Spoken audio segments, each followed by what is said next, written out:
Welcome back to Film Snob HQ. The road to Avengers Doomsday continues. We are moving on to one of the most divisive Marvel films, maybe in the entire saga. This is a flick that I think is personally overhated and maybe misunderstood a little bit.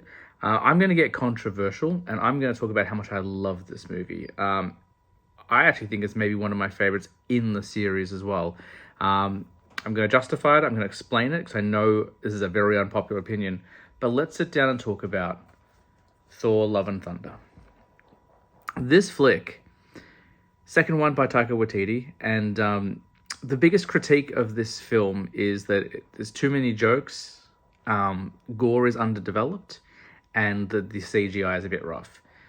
With the exception of one scene, the floating head scene, I think the CGI is fantastic. In fact, I think this is one of the most visually interesting Thor movies in the franchise, particularly when we get to the Shadow Realm and you get to see the two Thors fight Gore, and there's the Ray Harryhausen style creatures. They're CGI where they look stop motion. They look awesome. Everything's black and white except for the lightning bolt, just lightning bolt, and the lightning that Mjolnir gives. Visually stunning. I think it's one of the most visually interesting Thor films and one of the best looking Marvel films. When we get to Eternity at the end, all of that just stunning, like visually stunning. I think it takes big swings, and as far as the appearance of it is, I think it looks really, really good. In terms of the jokes, I had the same problem with Ragnarok. I talked about in my Ragnarok film review that I don't particularly like Ragnarok. I actually think the jokes in this are more reined in than Ragnarok. There's no slapstick stuff, Thor getting hit in the head with a ball and stuff like that. A lot of the jokes don't hit the goats. I didn't mind them the first time I watched it. This is my second time watching it. The goats are definitely annoying. I'm not going to lie there. And there are some cringy jokes for sure. But unlike Ragnarok, this film lets dark moments sit. When Gore is on screen, he is never undercut. He is never... he's never kind of a punchline. I can't say that about Ragnarok. In Ragnarok, Hela never gets a chance to be truly menacing because she's always a punchline. There's always a joke. Gore, underdeveloped though he may be, is always treated seriously. And I really like that. Also, I think Gore is only underdeveloped if you're a comic book reader. I actually haven't read any of the Gore storylines. I don't have a problem with him. Could Christian Bale get more time? Always. Always he could. But I think his story is pretty easy to understand. I would have loved more with him, but whenever he's on screen, like, he is the focal point. He is scary. His look is scary. He is relatable. His story, losing his daughter and stuff like that. I think that's all done really, really well. Jane Foster, glad to have her back. I know people didn't like the rom-com angle of it all. I'm glad we did it.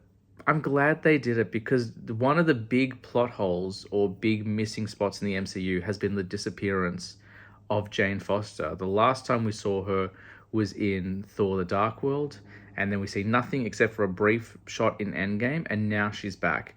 And she looks great as Thor. Like, her outfit is fantastic, her confidence, her storyline, again, could be more developed. I'm not going to deny that, but I do think is executed quite well.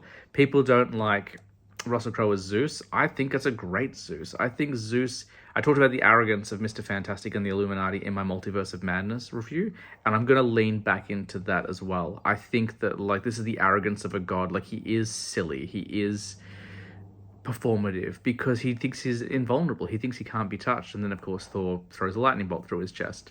The love triangle with the two weapons is dopey, for sure. I'm not really a big fan of that, but I'm cool with it. People don't like the baptizing or the deputizing of the children, Thor giving them temporary power. Thor is the last in his bloodline. Odin is gone. Loki, as far as Thor knows, is gone. He has the All-Father's power. Of course he could deputize. That makes sense to me. Why didn't he do it in previous films? Well, if you remember, in Endgame, he's going through trauma. He's still recovering. He doesn't have confidence in himself, let alone confidence in others. He doesn't feel like the god that he was. He needed to go through healing. He needed to go through that journey, and the journey in this flick. So that makes sense to me as well. All the critiques of it, I can back up.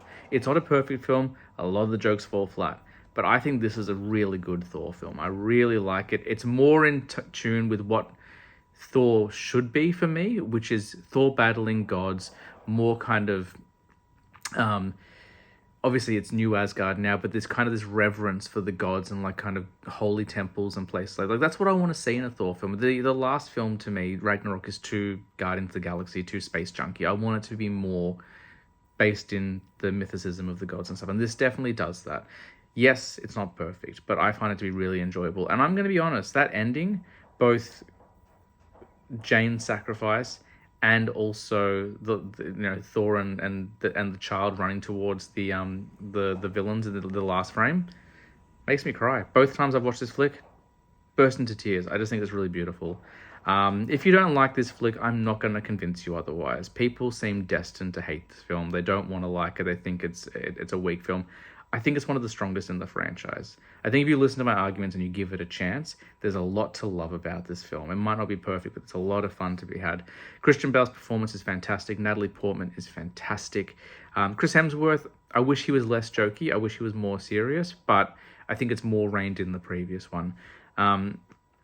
Yeah, I really dig it. We got Sif back in very small doses. We need more of her, for sure. But all in all, I think it's highly underrated and unfairly critiqued, definitely. Also, two great post-credit sequences. We get Hercules, played by Roy Kent himself, and Valhalla, which is kind of cool. Moving into Doomsday and Secret Wars, Thor's definitely coming back. We've seen him in the trailer. So is Love, his daughter, or adopted daughter. We saw that in the trailer as well. I think Jane Foster's coming back. How do you introduce that character and not give her more to do? I think she's coming back. Hercules feels unlikely. Feels like he'd be more of a Thor 5 plot point, and hopefully he is. I like what they're setting up for Thor 5, the idea of Thor versus the gods. I think that's kind of cool. Yeah, and then the rest, I'm not sure. Hopefully Sif, hopefully Valkyrie. They'll probably make an appearance in Secret Wars and Doomsdays, hopefully. But yeah, give it a fair crack. It's definitely better than you probably remember, and better than a lot of people give it credit for. I really dig it. Next up, we're getting divisive again. Next up is She-Hulk Attorney at Law.